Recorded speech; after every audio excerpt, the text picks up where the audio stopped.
Olá, eu sou Fabiana Lisboa e hoje vamos falar sobre como acolher e manejar crises no ambiente escolar. Nosso objetivo hoje é transformar o olhar da escola sobre o comportamento desafiador. Então, não queremos apenas parar a crise, mas entender a raiz dela, para trabalhar e transformar a escola e capacitar vocês para ter abordagens mais acolhedoras, né, mais adequadas e mais seguras, tornando esse ambiente escolar um ambiente mais acolhedor, de fato. Então, o nosso objetivo hoje é compreender, primeiro, né, o que é a crise. O que é uma crise? Eu sei diferenciar uma crise de uma birra? Então, primeiro, a gente precisa entender o que é crise. Então, a gente vai saber compreender o que é uma crise comportamental no ambiente escolar. Vamos diferenciar desregulação emocional de birra. Vamos fortalecer a equipe escolar no manejo seguro e acolhedor e apresentar estratégias antes, durante e no pós-crise. Então, eu começo o nosso trabalho com uma pergunta reflexiva. Quando você pensa em crise, quando fala a palavra crise na escola, o que é que vem à sua mente? Quais são os pensamentos que vêm?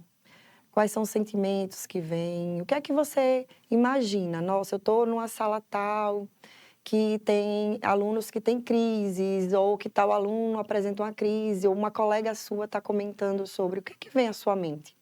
Pense um pouquinho e vá. O que é que vem à sua mente nesse momento?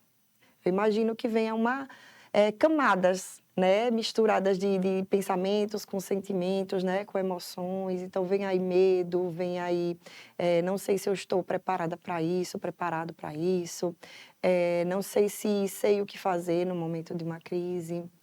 Então, vão vir vários tipos de pensamentos mesmo. Então, para isso, a gente precisa saber o que é.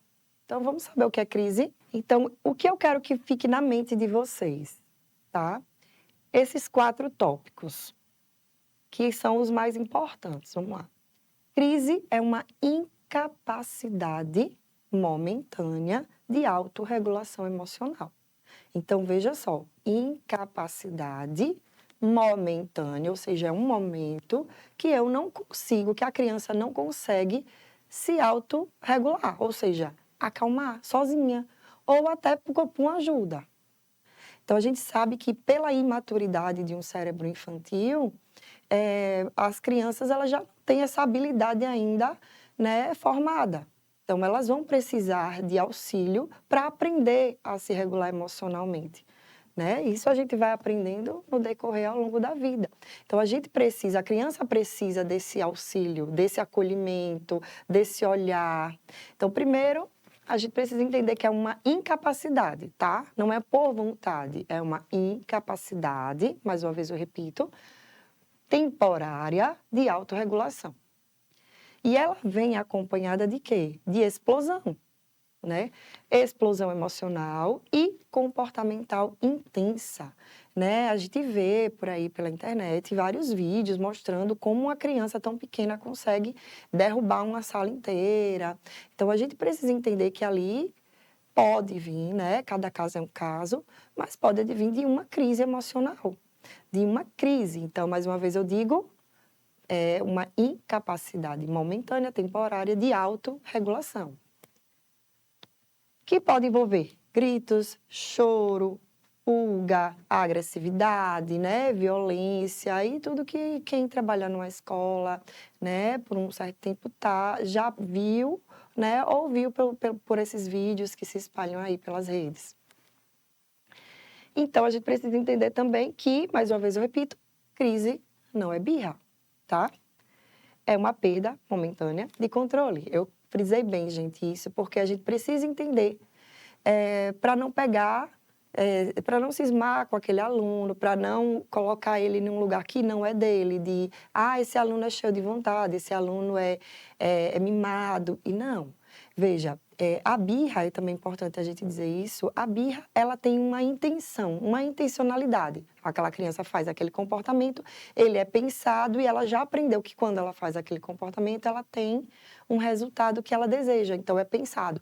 Mas a crise, e com o tempo, e com a observação e conhecendo aquele aluno, você vai entender que, de fato, é uma incapacidade, né, de se autorregular, de voltar para o seu eixo inicial para acalmar. Então, agora eu quero perguntar para vocês, né? Cientificamente, o termo crise, ele fala justamente isso, né? Uma incapacidade temporária de autorregulação. Então, não é falta de limites, nem má educação. É quando o sistema nervoso da criança ele entra em colapso, né? Diferente da birra, que tem um objetivo, um ganho, a crise é um sofrimento onde a criança perde o controle, né? Então, a gente vai entender agora, né, falando sobre neuro, quais são os locais do cérebro, quais são as partes do cérebro que são afetadas durante uma crise. Então, agora vocês vão entender que, de fato, não é uma escolha. Existem áreas do cérebro que estão sendo comprometidas durante essa crise. Então, quando a gente está vendo o externo da criança, a gente vê essa imagem aqui, né? Uma criança, aparentemente, em sofrimento, gritando. Então, aqui, a gente não tem como identificar, assim, né, pelo rostinho, se é uma crise, né? Com o tempo, a gente consegue ir diferenciando. Mas, assim, a gente olha e diz, então, a criança em sofrimento. Mas quando a gente tem um olhar que não é um olhar, vamos lá, agora a palavra me fugiu, mas um olhar, quando a gente tem um olhar mais especializado, quando é um olhar que a gente estudou para isso, a gente consegue entender que tem alguma coisa acontecendo internamente nessa criança e como educador, como cuidador, eu preciso agir com intencionalidade, com sabedoria ali, né? Então, aqui eu tenho uma imagem que a gente fez simulando um cérebro em crise, né? Então, tem algumas regiões aqui do cérebro que estão sendo mais comprometidas durante a crise, tá? Então, a gente tem aqui o lobo frontal, temos o hipotálamo, né? Temos algumas regiões ali, eu vou explicar melhor para vocês, que estão sendo afetadas, tá bom? Então, aqui, tá? Vamos lá. Então, imagine aqui que é aquela menininha, né? E aí, aqui a gente já pode ver mais claramente, claro que de uma forma mais simplificada, tá, gente? Isso aqui não é uma especialização. Mas, de uma forma simplificada, a gente dá para ver agora quais são as regiões, as áreas que são mais afetadas durante uma crise. Então, vamos lá. Essa região frontal, né? É o córtex pré-frontal. E o que é que ele é responsável? O que é que o córtex pré-frontal qual é a função dele na vida da gente? Então, vamos lá. O córtex pré-frontal, tá aqui a legenda, ele é responsável pelo controle de impulsos, tá? Tomada de decisões assertivas, né? E regulação emocional. Então, vamos lá. Controle de impulso, tomada de decisão e regulação emocional. Quando essa área está afetada, está nublada, está poluída ali, está em pane, imagine como é que fica o impulso, como é que fica a tomada de decisão e a regulação emocional. Então, a gente sabe que, por exemplo, o TDAH, ele tem uma falha nesse sistema, né? Claro, tem alguns tipos, mas não vou entrar muito, mas tem alguma falha nesse sistema. Então, é impulsivo. Então, quando você olhar agora, a partir de agora, uma criança, ela está muito impulsiva, então você já tem que olhar, será que precisa de uma avaliação neuropsicológica para olhar se tem alguma falha nesse controle inibitório, que é justamente no córtex pré-frontal, tá, gente? Vamos lá. A amígdala, né? A amígdala, ela processa emoções. Então, medo, raiva. E quando ela está hiperativada durante a crise, né, ela vai ativar respostas. Então, veja só, se ela processa emoções e está em crise, ela está hiperativada, ela vai ter respostas de luta ou fuga. Ou seja, o impulso está aumentado, a criança não está pensando, não está tomando decisões coerentes, né? E ela está ativada no medo e na raiva. Então, imagine, a junção de duas áreas do cérebro importantíssimas na regulação emocional estão sendo afetadas. Então, mais uma explicação para aquele comportamento, tá? O hipocampo, ele está relacionado à memória e o processamento de informações contextuais. E aí, o hipocampo comprometido, o que é que vai acontecer? A criança, ela não vai estar lembrando que aquela tia fez uma atividade super legal com ela, ou que vem tratando ela bem. Então, vai parecer aquela coisa do mal, a criança mal agradecida, ontem eu brinquei tanto com ela. Veja, a função está comprometida. A gente precisa entender que é um cérebro. E o cérebro pode estar comprometido, né? Então, o hipocampo em comprometimento, ele vai atrapalhar, vai mexer na memória da criança. Então, aquela coisa da afetividade, ela vai estar comprometida naquele momento, tá? Lembrando que crise é uma reação temporária, né? É uma desregulação temporária e incapacidade de se autorregular. E o tronco encefálico também, né? Ele tem controle, ele fica com controle autônomo elevado. Então, o que é que o tronco encefálico faz? Ele regula batimentos cardíacos e respiração, acelerando durante a crise de estresse. Então, é por isso que durante uma crise de estresse, e não só os pequenos não, a gente também, né? Quando a gente está em uma crise, quem já teve algum tipo de crise de ansiedade ou algum tipo de desregulação emocional, já sentiu um pouco disso aqui tudo, né? Então, a gente também precisa se colocar um pouquinho no lugar do outro e entender o funcionamento ali, né? A incapacidade no momento, né? Da autorregulação. Então, entendido isso, vamos falar um pouquinho sobre os fatores de risco, tá? Então, quais são os fatores que são de risco para que isso venha a acontecer na escola? Né? Existem algumas coisas, algumas questões, algumas situações que podem estimular a crise do meu aluno. E eu preciso entender isso, porque eu posso evitar ou minimizar.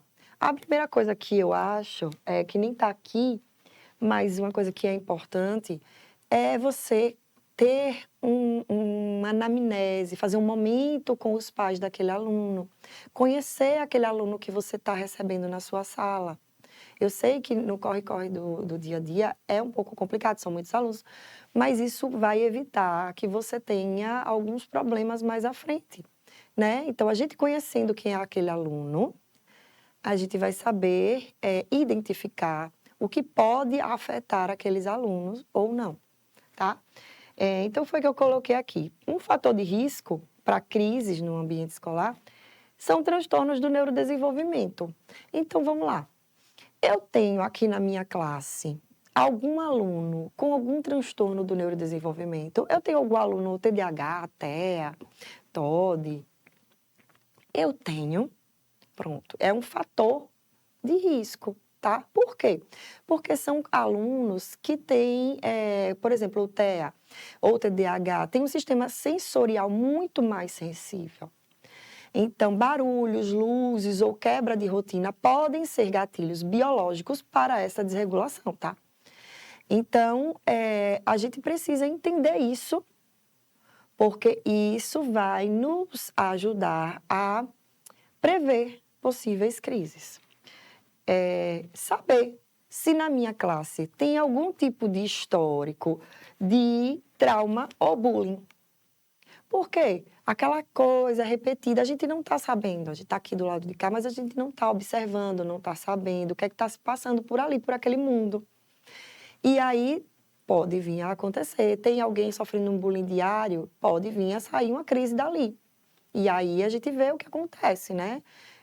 A gente sabe muitas histórias e muitas coisas que passam no jornal que vêm pós episódios repetidos de bullying, que causam traumas nesses alunos e causam crises com incapacidade de autorregulação momentânea. Dificuldades familiares emocionais. Então, mais uma vez eu volto, né?